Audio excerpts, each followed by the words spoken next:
Hello mga igan, magandang araw po.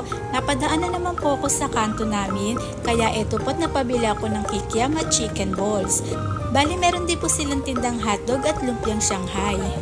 Ang halaga po ng kanilang tusok-tusok ay 20 pesos, 7 piraso na po yun at mamimili na po kayo kung ano po yung gusto nyo ipalagay na nakasalang sa kanilang kawali.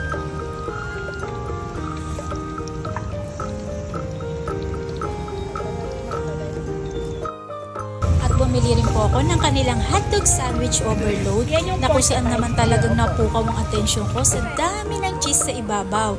Bali ito po yung merienda na rin po ng aking anak at sa halagang 45 pesos po ang isa ay talaga namang makakatikim na kayo ng sandwich nilang masarap. At tara mga igan, food trip na! Balote, isa na. Lagyan hot sauce.